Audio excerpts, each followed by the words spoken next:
Right. Dorothy Duffy, welcome to Empower Network TV. Thank you.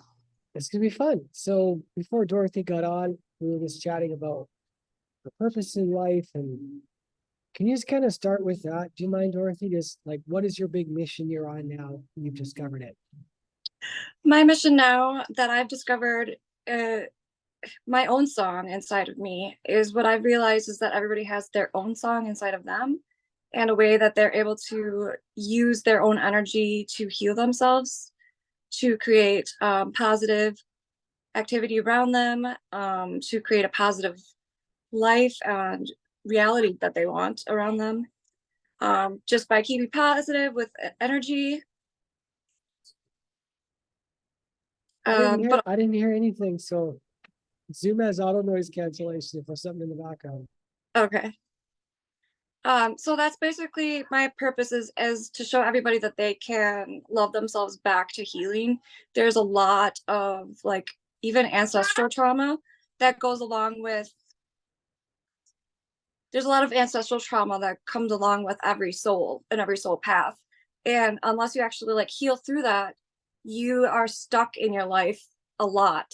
And it keeps you back from literally anything in life. So all of us have that. So to find that, it's very ancient, and all of us kind of have a secret inside of us is pretty cool. And the fact that we're all powerful beings, here to love and spread light is just, it's a beautiful thing. Can you talk about your life song? Because you said we have a song. A song, yes. So after I had a near-death experience in Hawaii, I had this inclination in me and this drive, this push that said, you have a song inside of you. You have to tell people, you have to tell people, you have to share your song. They have to know their songs. Everybody has a song inside of them. And I knew that it had to do with like DNA sequencing, numbers, a bunch of things were shared to me via like dreams and um, images. And it's a lot of like me trying to figure out what it was entirely. So entirely, was it crazy? Was it real? What was I seeing? Was it the past? Was it the present? Was it the future? Because I was actually able to see all of them at the same time. So, um, Wow. Can you tell us about your near-death experience? Is it sure. So when I jumped off, I was in Hawaii and I jumped off a cliff there. And sorry, I jumped off a cliff there. I was really nervous, but I'm a daredevil, so I like to do like dangerous things all the time. So, but for some reason this time it really scared me, and it was like I was like taking, like not just jumping in the water, like I was making a choice to do something. It was really weird, but I did it anyways, and I was thrashed up against the rocks and pulled into the under the waves and the tides, stuck in between currents, and I saw the light up above me, and I knew there was no way that I was going to reach the top at all. And I started to think about my babies, and that was my two boys were my last thought, and just how sorry I was, how much I missed them, how much I love them, and just wanted to help them. And then I was at the top, and I barely made it to the end, and I was thrashed up more against rocks. A couple guys came out and helped me just to the edge of the shore, but otherwise it was all me by myself, and these two guys disappeared. I never saw them again. It was really weird. After that, I went to there was a like a Buddhist kind of I would say a spiritual place in the island, and I wasn't intending to go there or anything, and I ended up there, and there was quite a connection that I felt, and something to like there was a monkey god too. I'd have to look at the name of it. I'm sorry, I don't recall the name off the top of my head, but something about the story and everything. And then I was at a place in Hawaii, and it was like I was been there before, and it was really hard to explain how have I felt like I've been here before, and it was like I was traveling back into a place that I've been previously in my life. And after this near death experience, what happened is I went outside to go to the bathroom at this restaurant, and I heard the birds singing. And they weren't just like singing, they were singing at me. They were singing to me. And I knew the difference. It was like, it was unremarkable. So just that, that feeling, it was just, I don't know, my entire skin, everything just tingled. It was so realistic, so amazing. But that's how I knew something was different. I didn't know entirely what. I've been working on soul searching myself, trying to figure out what it was until getting to the answers. But that's kind of that part of it in a nutshell. That sounds fantastic. So how has this changed you? It has changed me because I no longer have a purpose of life of my own. My purpose, which I knew that I had a purpose. I just didn't know how to serve it. How is this going to happen? God just used me. And then, so this is, so this has helped change me because I realized, well, first of all, it's true. God did choose me. He's telling me these things. And he did give me a light to share with the world and for others to be able to heal themselves and to be able to heal themselves back to their true nature of oneness of themselves, because people need to have their oneness of themselves before they can have oneness throughout all.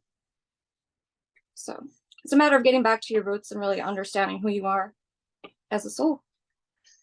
So carrying forward now, your purpose is what? What are you going to start on this planet this year? What am I going to start at it? As soon as I can. I mean, I'm starting it now. I'm doing some of the trainings and stuff like that now, but yeah. And what are you going to build?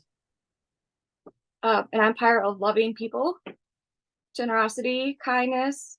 Yes. And it sounds like I might be able to even incorporate some other businesses that maybe, struggling with advertisements and stuff like that. There might be a fun way to be able to do that to also bring attention to some of the other businesses as well. So how has this changed parenting then? Because you got at least one of them there. Yes, I have 2 children and it's been a lot. I don't like that they play video games. I don't like it at all. I feel like it's really hard because these kids are very STEM activity related and they need a lot of hands-on, right? So they're easily bored. But so I just think that the education and the generation that we're in will change and adapt for them so that they're able to have that more of that. But one of the things that I do as a parent, a big thing that I do is I connect to their energy. So every time that they come home, like from school or something, I try to clear try to connect my loving energy to them, to their body, so that I can kind of clear whatever they're walking in the door with. It's always my attempt to try to touch and, touch with love. Simple touch. I try to always say like positive words of affirmation at bedtime because they really love that. It helps them fall asleep so softly. And they never seem to have nightmares if you say those things. You did once? Yeah. At my but or my beds. That's amazing. You do that with them. I have fond memories of my mom sometimes scratching my brother and I's backs before bed, like for 5-10 minutes. They would just release those chemicals and we would just calm right down. So if you're doing touching plus words of affirmation, oh man. Wow. It's neat. It's Yeah. neat to see. So who do you want to connect with in this community? So what I've been trying to do, or my goal has been in my community, has been trying to do a sort of community center plus STEM. So my goal is to try to take a lot of people who are experts in their fields, but maybe don't want to do their job anymore or have free time or whatever. They might want to share their information, their wealth. So I plan to like kind of have a community center where those people are able to share their skills and not pay for like costs of rent spacing or anything like that. It'd be free. It's just that they would exchange their time instead of paying for their rent space. So like a service of hours in exchange. But just to have like an expert in different arts, science, different fields like that, so that we can, in banking, things that we're just really kind of lacking and forgot about along the way. So Have you registered for any of our first date networking events? Our networking events? I don't think I have yet. I'm gonna tag you in a post that you can be on as many as you want. They're free. And you get to come out and meet 15 to 20 other people all over mostly North America, some around the world. And for what you're building, you may be able to find some people for that because there's some fabulous people coming out to these first date networking events. Okay. That's a Yeah. good place. Okay. Cool. Thank you. Well, what else do you want to share with us? What else do I want to share?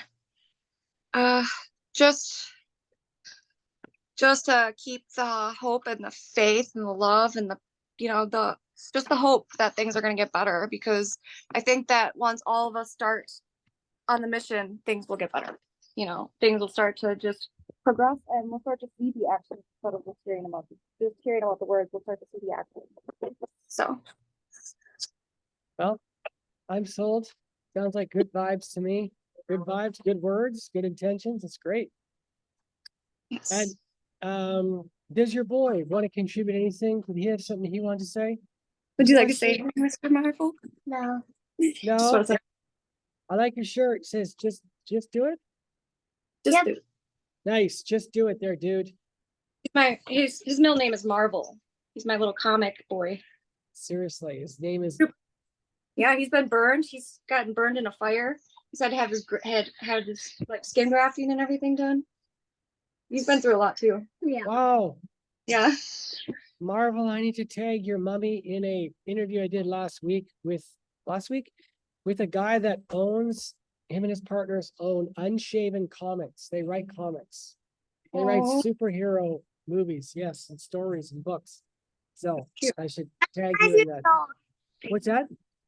I'm 5 years old. You're 5 years old. Well, that's 5 adorable years old right there. Thank you. Well, thank you so much, Dorothy. If you've been watching ENTV today, you've been listening to Miss Dorothy Duffy talk about her visions and her dreams and hopes and what she wants to create, help the world become an even more beautiful place. Please connect with her if anything she said resonates with you. Dorothy, thanks for doing the interview and being flexible on when we could start, since I've been traveling and you were flexible more than once with me. I appreciate that. Yeah, so thank you for being flexible with the addition.